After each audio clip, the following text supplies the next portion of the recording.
Hello guys, this is Ren. Discuss natin yung overview ng Seller Amp. Ito yung tinatawag nating Seller Amp. Si Seller Amp ay isang profitability calculator na ginagamit natin para makalculate yung profitability ng isang item. So maraming other features besides that.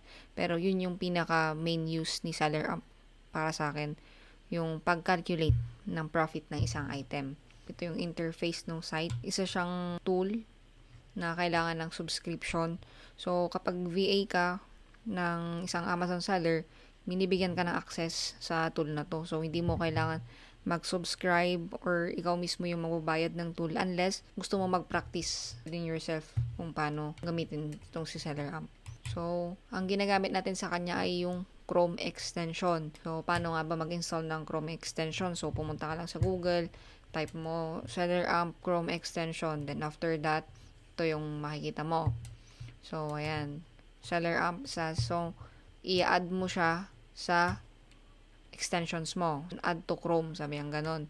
So, click mo lang yon and then magda-download siya dito. Nag-pull lang ako ng random ASIN, random product. So, explain natin kung ano si Seller Amp. Click. So, di ba na-install na natin si Seller Amp. Gagawin natin, kung hindi man siya mag-pop up right away, click lang natin yung extension natin. So, product title, ito. So, kung ano yung title ni product, ito yon. And then, next is yung ASIN. So, alam natin, ASIN is identifier ni Amazon. So, each product is may kanya-kanyang ASIN na tinatawag. Yan yung ASIN. Next is UPC. So, may kanya-kanya rin silang UPC. So, pero unlike sa ASIN, yung UPC, sometimes may mga magkakaparehas na listing. So, dito rin kung ano yung brand, carrier ng brand. Ano yung brand? Catchmaster. So, ayan din yung brand. Anong kategory niya? Ito yung kategory niya. So, ito yung mga details. Mga details na to, dimensions. So, ito na yung size ni product. Dito rin yung detail mismo. Yung description ng product.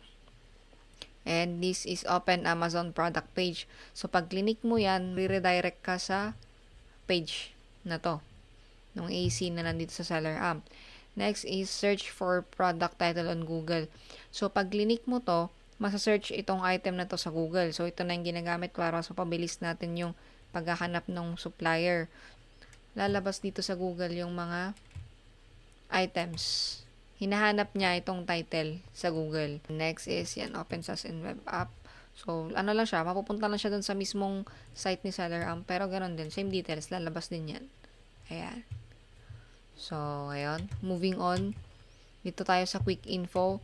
Eligible. So, gated kayo, ungated kayo, ganun.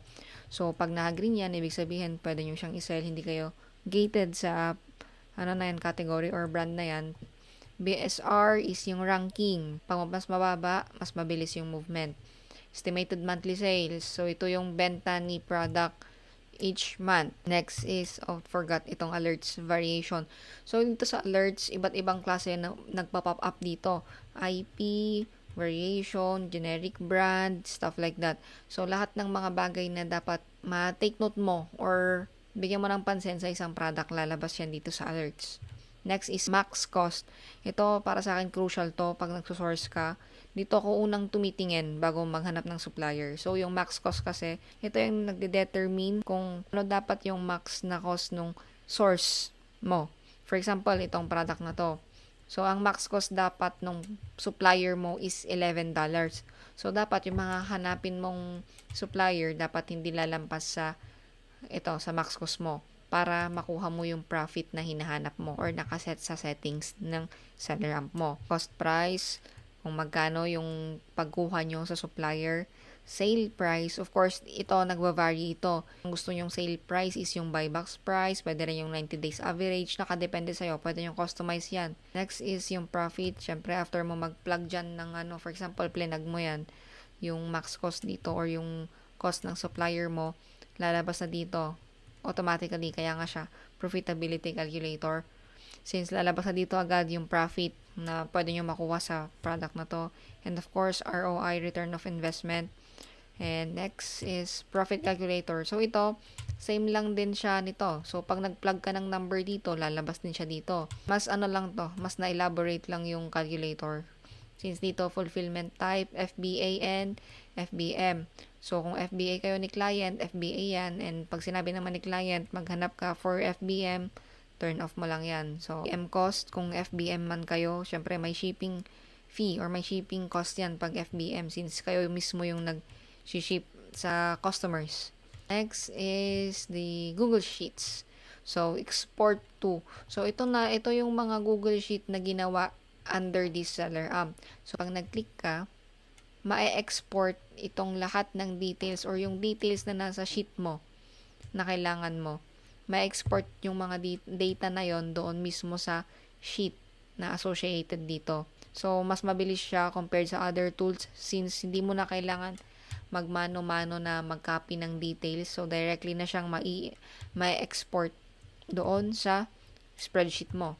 So, next, ranks and prices. So, ayun, pwede mong i-hover dito kung gusto mo makita ng mas mabilisan yung rank. So, 90 days, 180, and yung lifetime ng listing.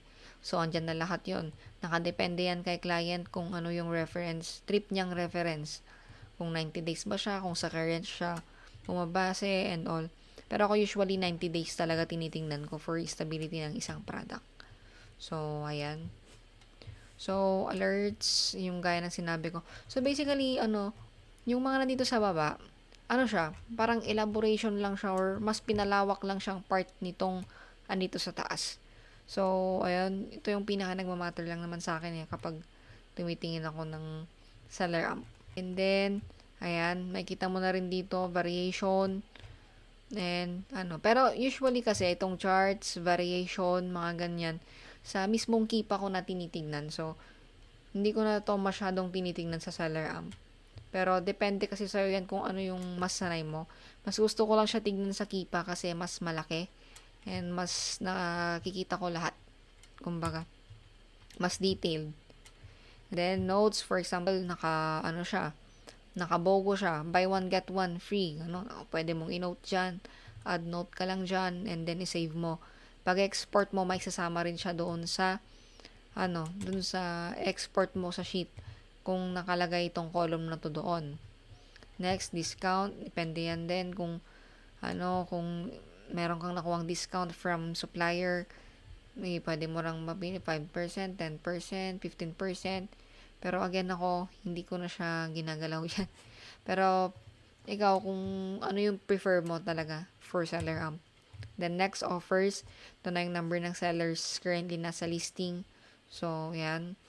Pwede mo siyang i-hover. Tingnan mo yung kung ilan yung reviews ng kung si brand ay nandito sa listing. Like ito, meron si brand mismo sa listing na ito. Ayan.